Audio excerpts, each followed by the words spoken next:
This program is more important than Donald Trump, Hillary, or Jeb Bush. This is probably the most important program you will ever listen to, so stay tuned.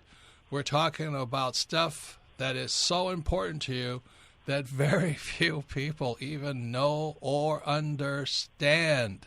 So please pay attention to this program. And today's program is about China. And most Americans don't even know what they think that's a plate or something you eat off of. And what we're seeing right now is the biggest economic shift in our lifetime today. So before we begin, we're talking about the U.S., which is number one, and China is number two. But when number one and number two, the biggest in world history, are in trouble, something's going to happen. And that's why I say this program is more important than my friend Donald Trump or Hillary Clinton or who becomes the next president or who's going to win the Super Bowl, which is what most people are interested in. It's really kind of funny. And so Kim was recently in Las Vegas, and she was talking to about 1,000 women, and she asked them how many realized that the stock market was crashing. And Kim, out of 1,000 women, how many were even aware of it? I think maybe 4 hands went up. Out of 1,000 women. So they're not paying attention to it. And this was a day when the market came down like 300 some points, and nobody was even aware of it. Yeah. So that's why I want you to pay attention, because what we're going through right now is Humpty Dumpty, two big Humpty Dumptys, one the United States and one China, falling off the wall. And so please pay attention, because we have one of the best experts on this subject with us today. And you're going to learn a lot about not only what's going to happen, the good, but also the bad and what you can do. So our guest today is a longtime friend. He's a contributor to the Rich Dad whole program of financial education. Remember, we do not recommend stocks or anything like that. We're a financial education company. And Richard Duncan, I came across him when I was walking through Borders bookstores, which is like Humpty Dumpty gone.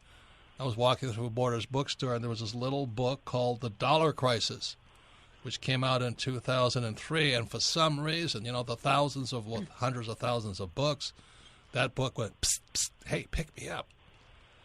And I said, oh, God, another book to read, So I picked up The Dollar Crisis, and boy, did it open my eyes to what's going on in the world. So our guest today is Richard Duncan. He's an author. He's an economist. But more importantly than that, he spent time with the IMF as well as the World Bank. And interestingly enough, he's an American, went to two great schools, Vanderbilt and Babson.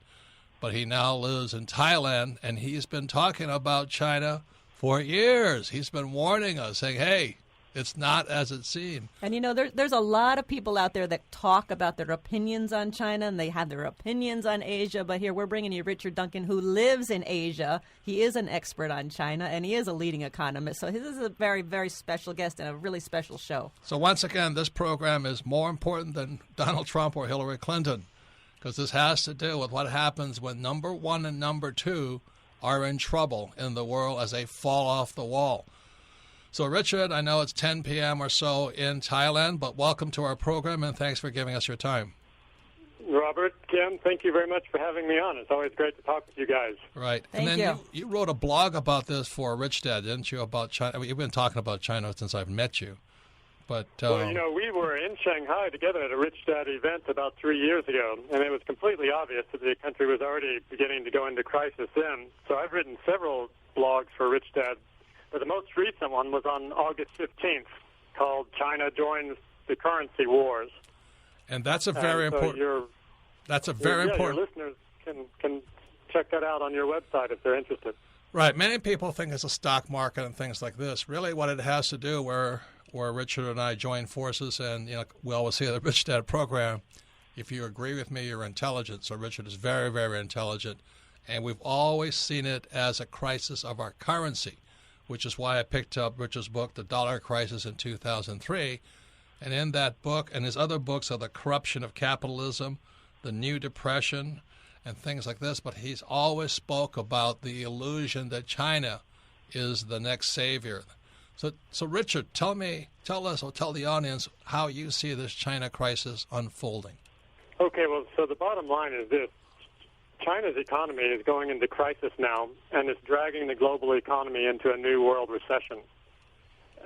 For years, China's followed a strategy of export-led and investment-driven growth. And now that export-led, investment-driven growth strategy is hitting a brick wall. It's in crisis. It can't continue having growth driven by rapidly growing exports because the rest of the world is in crisis and can't absorb any more Chinese exports. And meanwhile, there's no reason for China to keep investing, building more and more Chinese factories when no one has enough money to absorb the output from the factories already. Well, years ago, massive excess capacity across all of China's industries. Product prices there are crashing. The companies aren't making any money, so they can't repay the bank loans.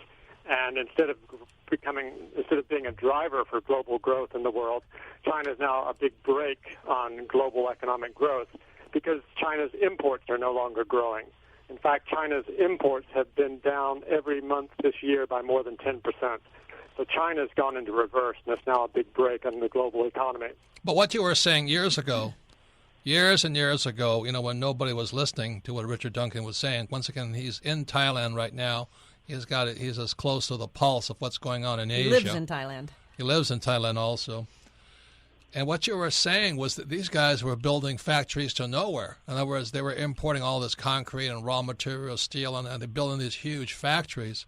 But over 10 years ago, you were saying there's nobody inside those factories. They're not doing anything with them.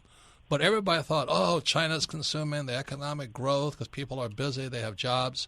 And then what happened is they built over 6 million condominiums that nobody lives in today. So the whole growth was nothing but this big illusion. Well, that's right. By 2005, China had grown into the greatest economic bubble in history. It all started off well enough for China. When the Cold War ended, the United States started accepting exports from China. And this completely transformed China's economy. There was an enormous economic boom there as China exported more and more and more to the U.S. every year, and all the U.S. jobs were offshored to China. China's trade surplus with the U.S. went from zero in 1990 to $330 billion a year last year. So it flooded China with money. This money went into China's banks. They lent it out. That led to a massive property boom.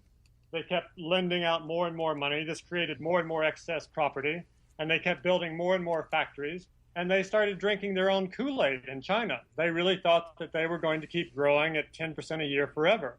But now they've come up against the hard reality that the world can only absorb so many Chinese exports.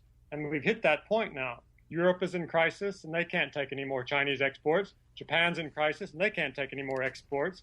The U.S. is pretty much in crisis as well. So this export-led growth strategy is now a dead end. But you said in the dollar crisis that this goes on every single time. I call it hot money. There was petrodollars, and Japan's economy blew up because all the U.S. dollars and dollars are flowing into Japan in the 1990s. And you predicted the same thing would happen in China when all this hot money from exports would flood back into China, and they would blow up also. And that's what you were saying, right? That is exactly right. History is repeating it. You're saying history is repeating itself right now. Right. This is very much like what happened to Japan.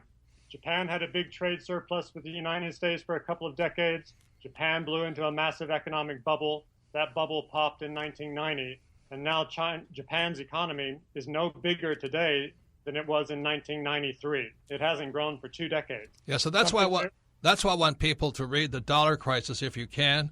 But there's also the book called The Corruption of Capitalism and The New Depression, The Breakdown of the Paper Money Economy. And this is the whole point of the Rich Dad program, as well as Richard Duncan. It's not really about the stock market. It's not anything about trade. It's the fact that we're running on basically counterfeit money. Would you say that's true, Richard? Well, that's right. It's created an enormous worldwide global economic boom and bubble that's been going on for decades. And now we're really getting to the end of that global bubble, and there's a real danger that it's going to collapse into a new Great Depression.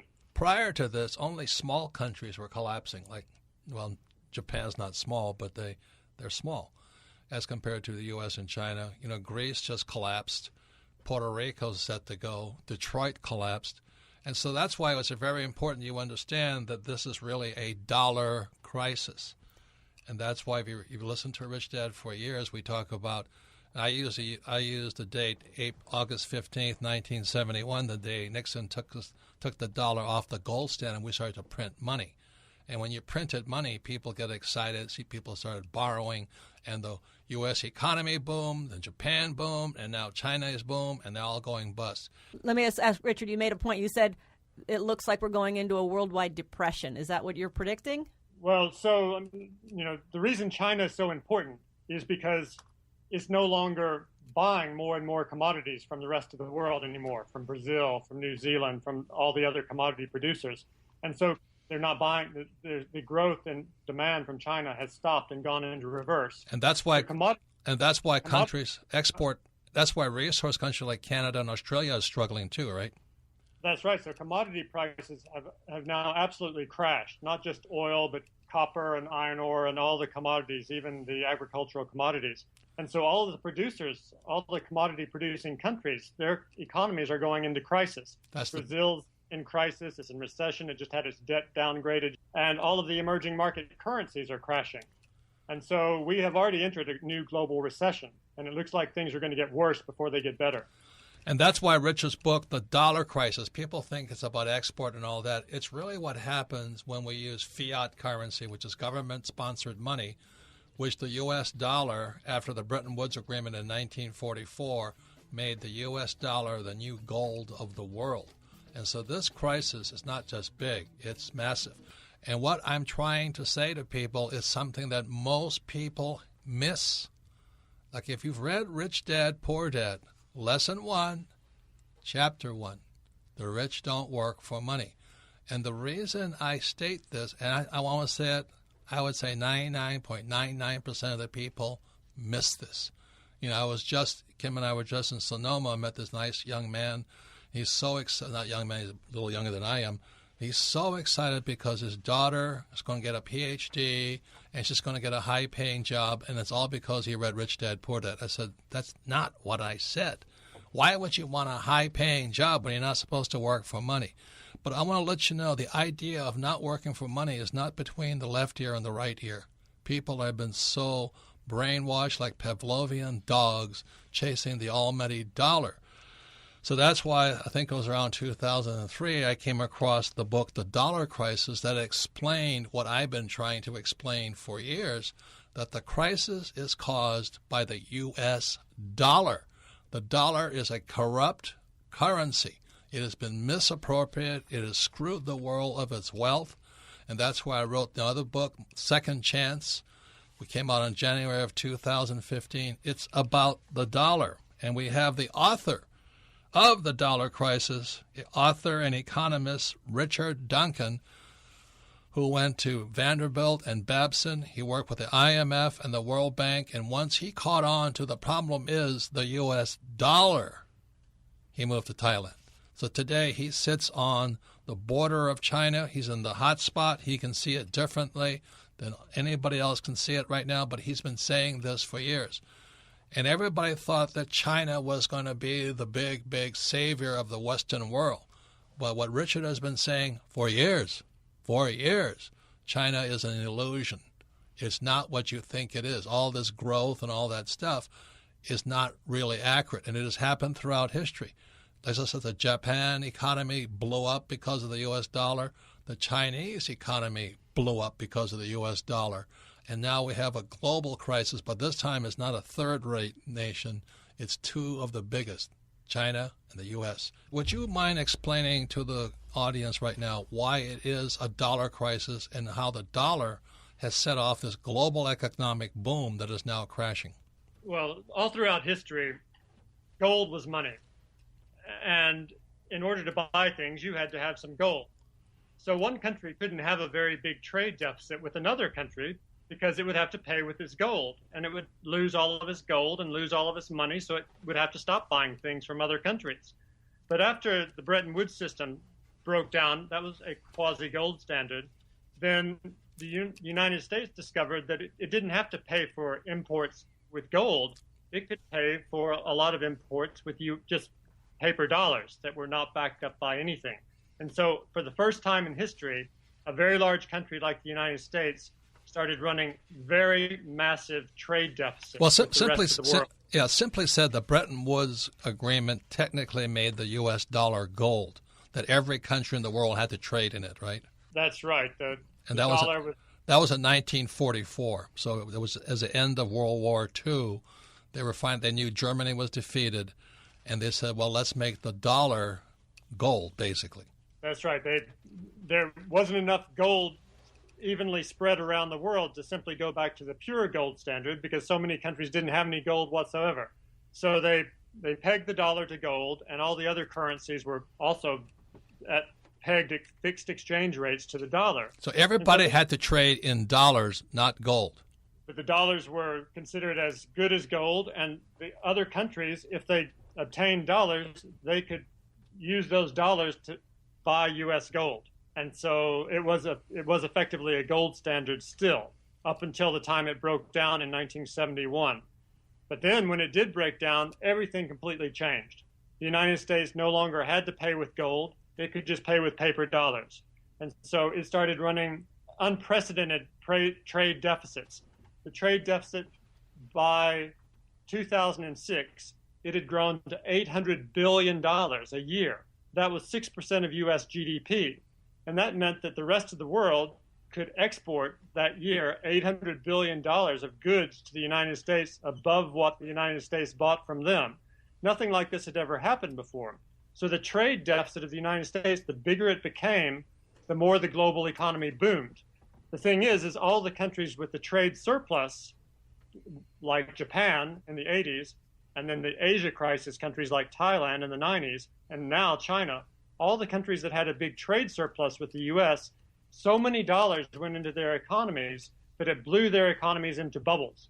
And that was fun while the bubble was blowing up.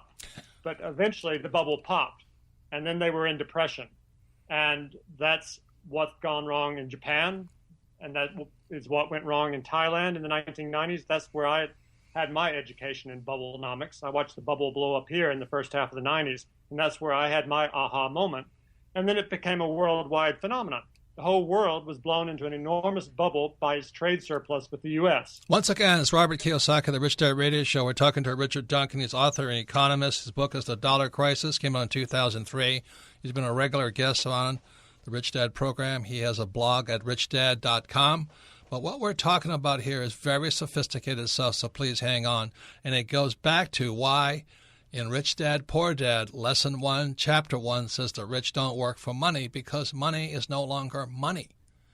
And what happened, what Richard was talking about, Japan blew up, Thailand blew up, and the problem is China is now blowing up. And everybody was really happy because China was going to save Thailand and Japan and Brazil and India, Russia, and all these countries. But now that China is coming down, what Richard is saying is the same problem that blew Japan up, a dollar crisis, is why we need to be afraid. So, Richard, this bubble that's bursting, it's bursting all over the world right now. Is it going to reverse? Is it going to keep busting? Is it going to keep going down? What do you see? Yes, it's bursting now, and it's the main place where we see that is in commodity prices. So commodity prices are crashing, and that means that all of the companies, that the mining companies, the oil companies, everyone involved in mining or metals or trading of these commodities or producing these commodities, they're all suffering. Their share prices are crashing, or if they're countries, their currencies are crashing. And if their currencies are crashing, then they have less money to buy things from China or from the United States. So world trade is falling very sharply. In dollar terms, last month it was down about 14% year on year. So world trade is crashing, and the growth in industrial production in the world has come to a standstill. Global GDP is slowing very rapidly, and corporate profits are being hit all around the world. And so finally now that's hitting the stock markets everywhere. The U.S. stock market is in correction, and it looks like it's going to become worse. Japan's having a very hard time with their stock market. Europe's doing badly this year now. With the stock markets going down, that means that people will have less so-called wealth, and that means they will spend less. So consumption's also going to drop. So it looks like the U.S. is about to move back into recession as well. And now the critical point will be, what are the policymakers in the United States going to do to prevent the U.S. from going into recession? Once again, it's Robert Kiyosaki, the Rich Dad Radio Show. We're talking to Richard Duncan. He's author and economist, and his book is The Dollar Crisis, which I came across in 2003. But as Richard explained, in the dollar crisis is what happens when you print money. This whole world economy blows up like Japan did, like Russia's now doing. The world is going into the biggest economic crash we have ever, as a world history, ever experienced. Would you say that's accurate, Richard? Well, so far, the biggest crash the world economy ever experienced was that of the 1930s. That it happened for similar reasons. That was preceded by the Roaring '20s. And the thing that caused the Roaring '20s to roar was the gold standard broke down in World War I. All the countries in Europe didn't have enough gold to fight the war, so they started printing a lot of paper money. That created a worldwide economic boom that we call the Roaring '20s. And in 1930, all of the credit couldn't be repaid, and international banking system collapsed, global trade collapsed, and the world went into a recession that lasted 10 years. And that's what gave rise to Adolf Hitler in 1933 or something like that. Is that correct? And Japanese militarism also. The Japanese took over Asia, most of Asia. In other words, we might be going back to war, which it seems like we might be. Or is that too far-fetched, or is ISIS our main target? Well, at this stage, the difference between then and now. So that depression lasted for 10 years until World War II started. And when World War II started, then the U.S. government increased its spending by 900%. And that put an end to depression, and everyone had a job. Well, this time, the same thing happened. Bretton Woods system broke down. We went off the gold standard. We had an enormous credit bubble that lasted for decades. The bubble almost popped in 2008. But this time, they didn't wait for 10 years to do something. They started running massive budget deficits right away and started printing lots of money. And so that's how they've kept this bubble inflated over the last 8 years since 2008. They've had lots of fiscal stimulus, lots of monetary stimulus. So this bubble never crashed into a depression. But now they've reined back on the stimulus. The budget deficits are much lower now. The Fed stopped printing money last year, and so the stimulus isn't strong enough to keep this global bubble inflated anymore. So you said now the global bubble is starting to deflate, and if they don't do something, it's going to crash into a new depression. So you said, Richard, it depends on what the U.S. does. What do you think they're going to do, or what should they do? Well, so right now they're doing all the wrong things, and if they want to keep this bubble inflated, because the budget deficit is becoming smaller and smaller. Believe it or not, the U.S. budget deficit now is only about 2.5% of GDP, which is below the average of what it has been for the last 50 years. It's about half the level that it was under most of President Reagan's administration. What does budget deficit mean to our listeners, Richard? You know, the trouble is talking like an economist. Most people aren't economists.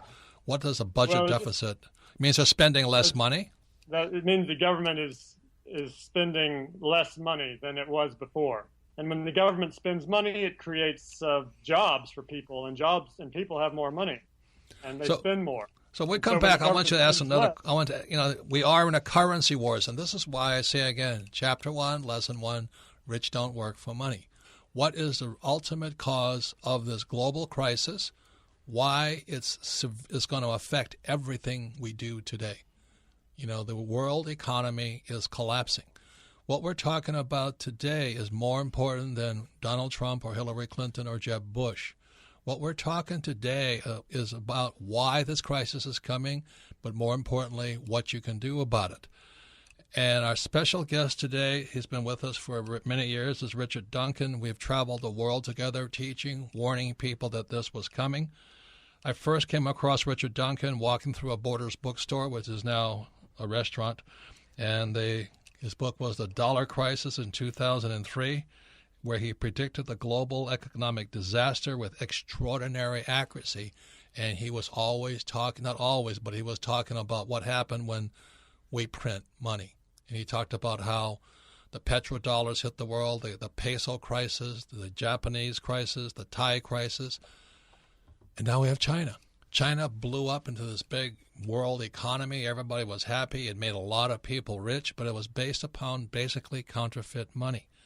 So now the piper is here to collect. The grim reaper is here. And the question is, what are you going to do about it? This is probably the most important program you can listen to. And once again, I remind you, if you've read Rich Dad, Poor Dad, Lesson 1, Chapter 1 is the rich don't work for money. People cannot see the crisis because it's in your wallet. It's called the dollar or the yen or the euro. So with that, Richard.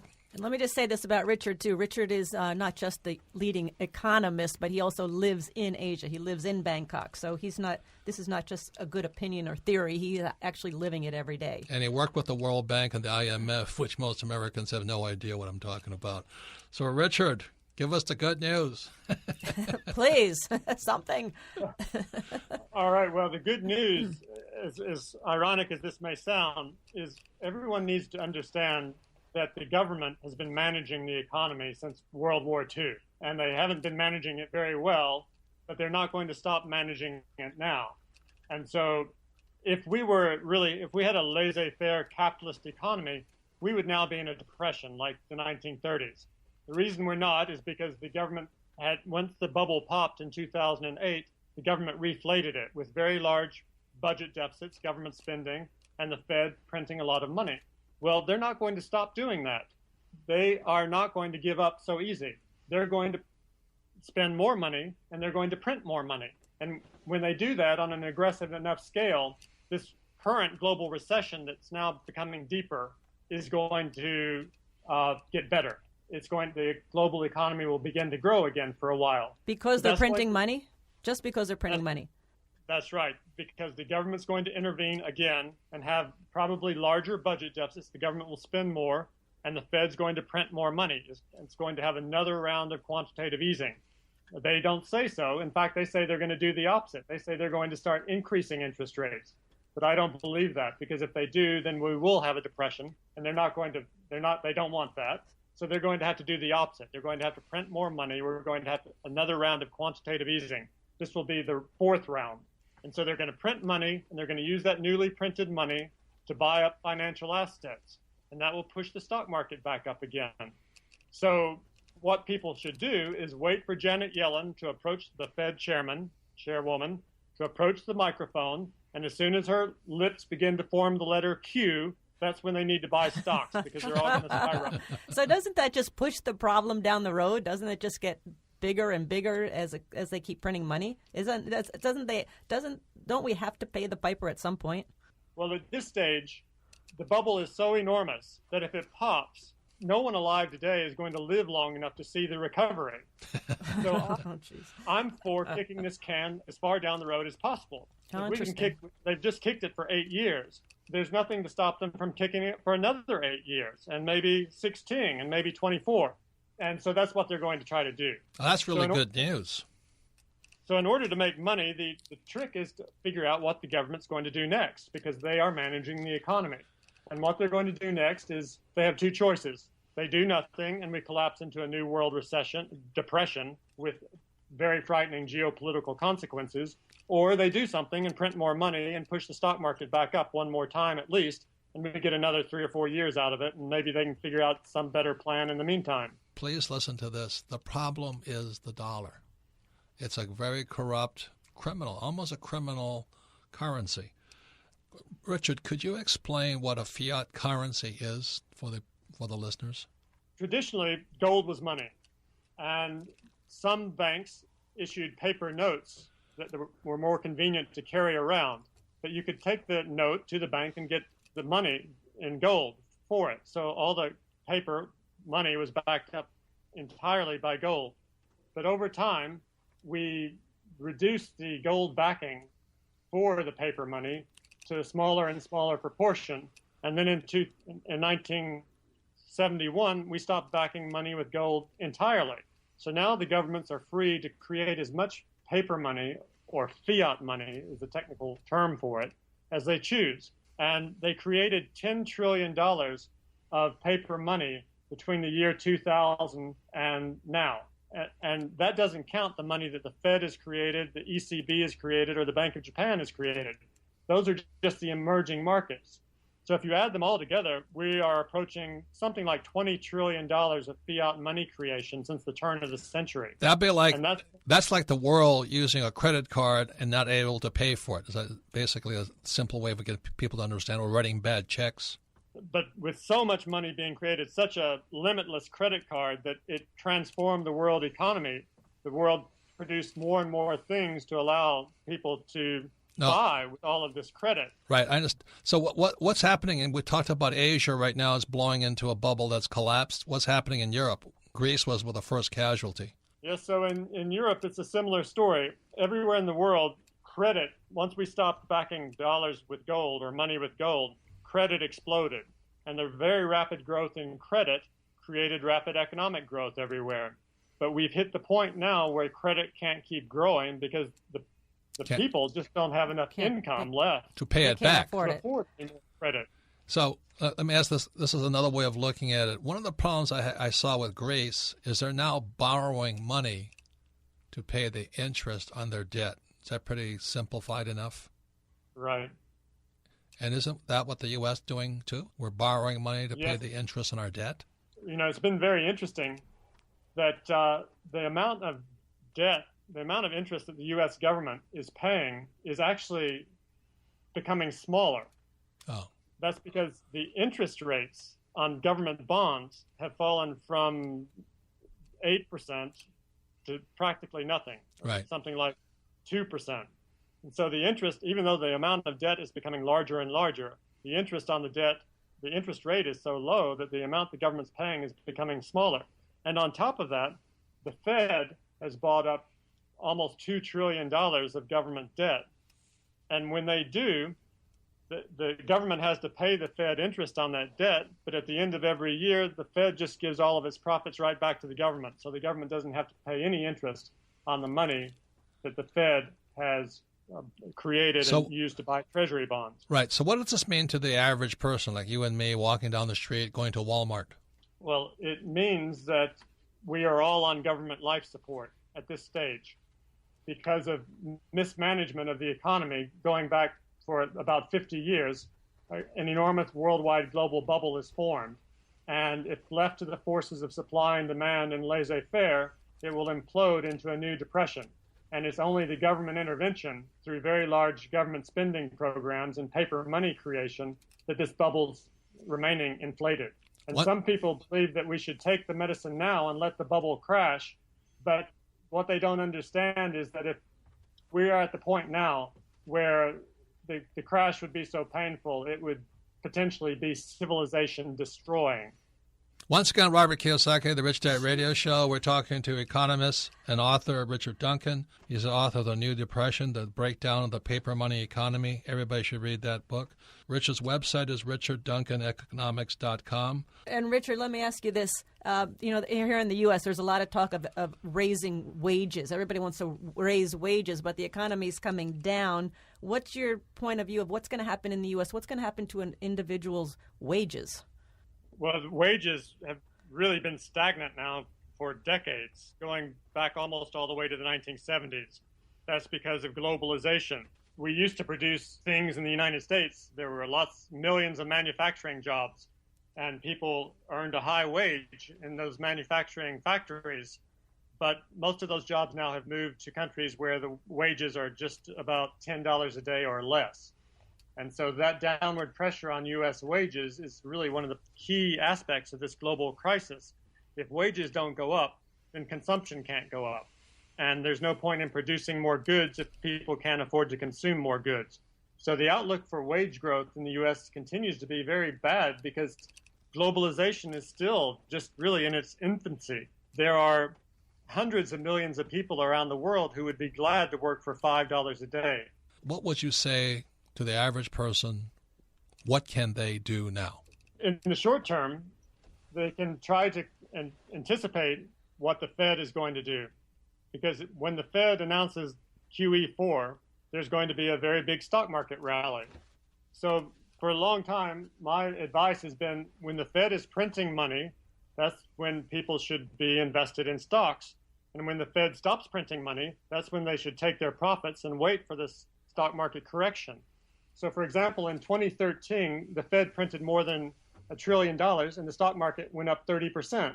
The next year, the Fed printed $500 billion, half as much, and the stock market went up 11%. Well, now, a year ago, the Fed stopped printing money, and now the stock market hasn't gone up any since then, and recently it started having quite a severe recession. So the stocks are going to keep falling until the Fed starts printing money again.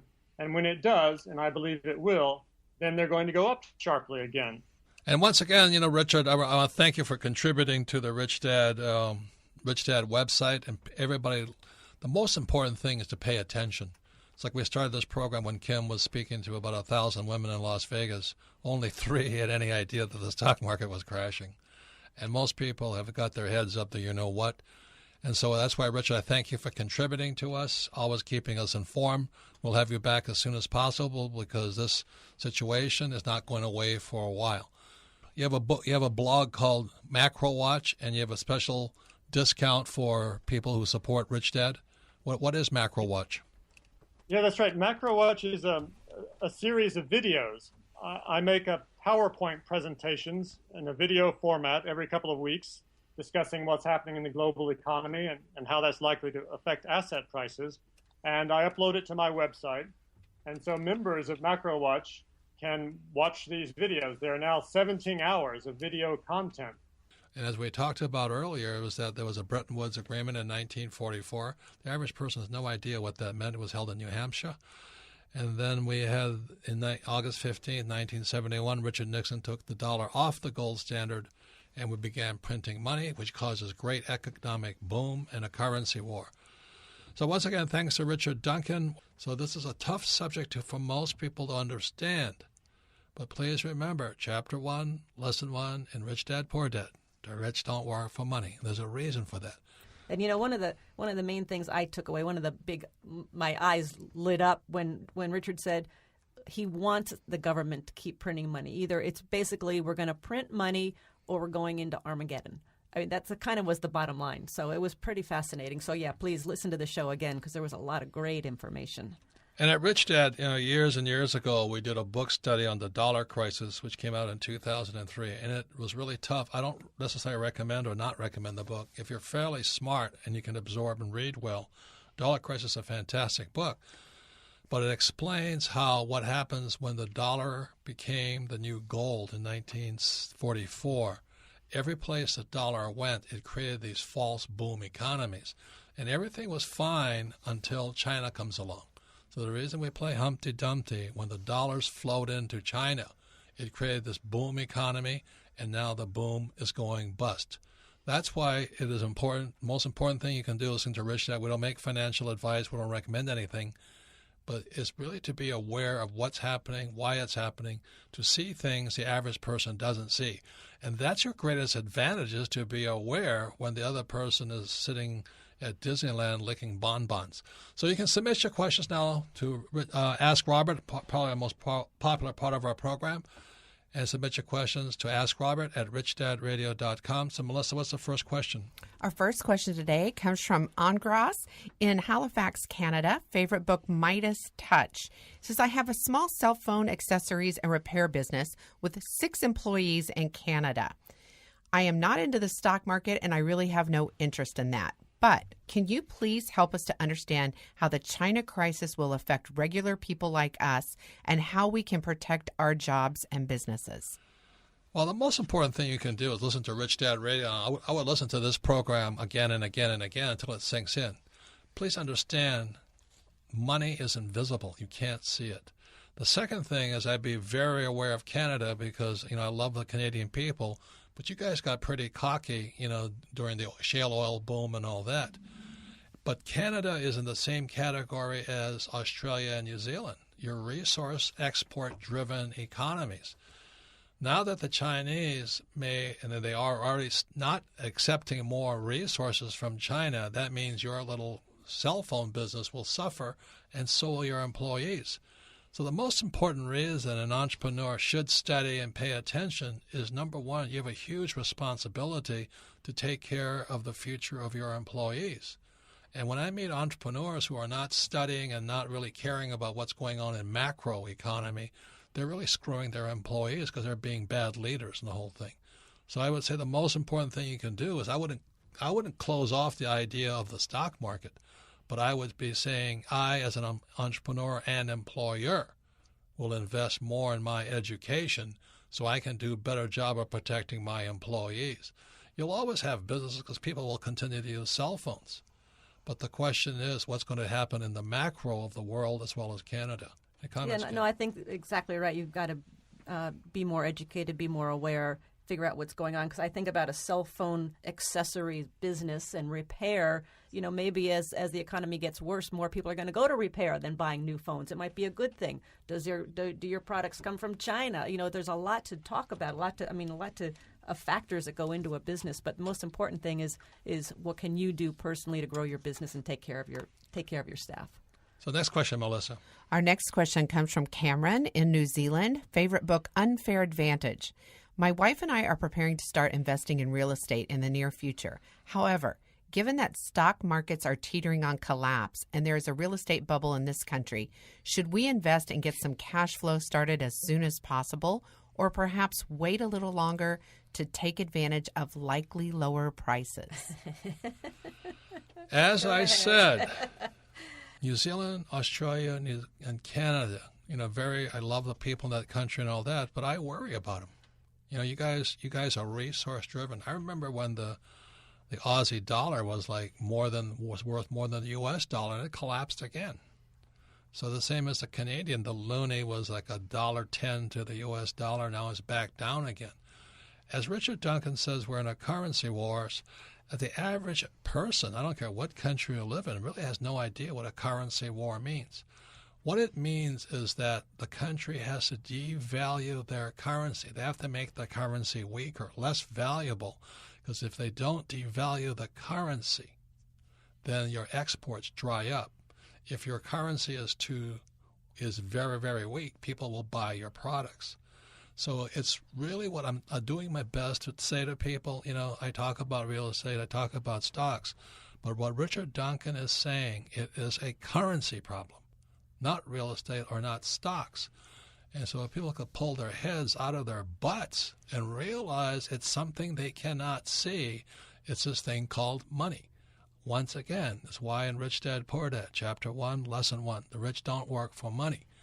So you've got to figure out what is the true economic value of the stock market or the real estate. Kim and I own a lot of real estate, but there is a pure economic value to it. In other words, somebody is going to live in it and they will give us money for that.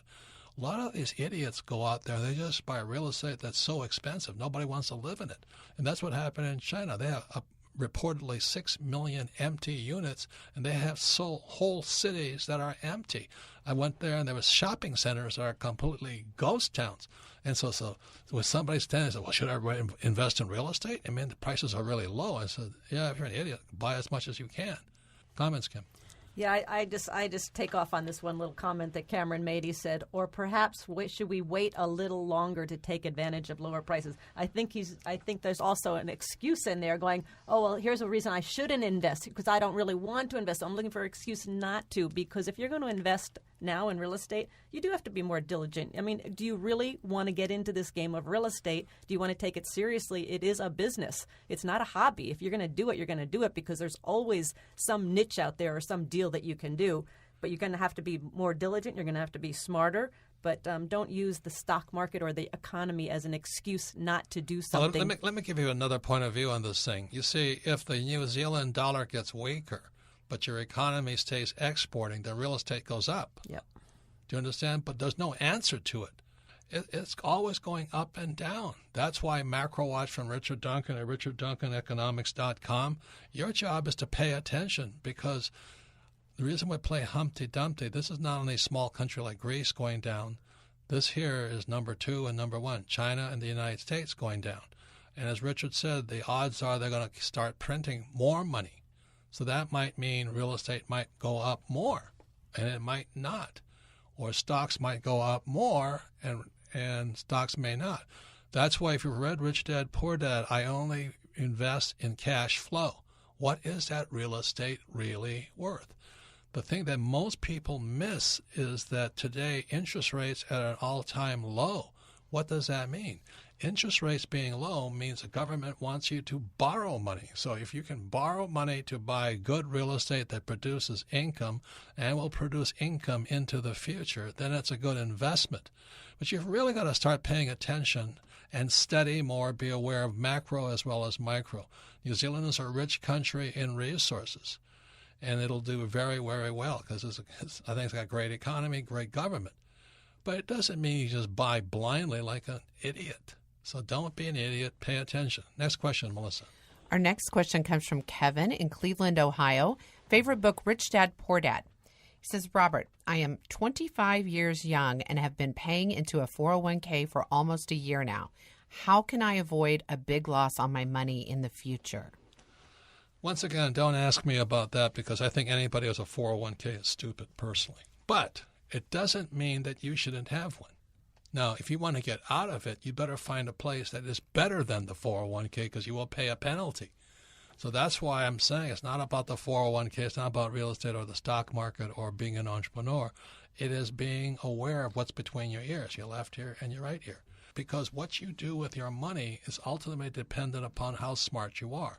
Like Kim and I borrow hundreds of millions of dollars, but we didn't start that way. And I understand the economy. I study it. I listen to, Richard Duncan and I are good friends. We're going to be traveling through Asia pretty soon together. I hang out with guys like him. Well, that's why I have the Rich Dad radio show so you can pay attention. You'd better know what you should do with your money and what's best for you. The 401k is really good for most stupid people. That's what I want to say. Getting out of debt is good advice for more stupid people. But if you don't want to be stupid, then pay attention. That's what I have to say. And I just have one comment for Kevin is if you're paying into your 401k, how can I prevent losses in my 401k? You cannot. You can't. If you're going to pay into There's things you can in your shift 401k? Yes, you can shift in and out of you can shift in and out of mutual funds that you can go to the Prudent Bear and all that. Okay. There's things you can do, but the thing is if you don't know what to do with it, then you really are stupid.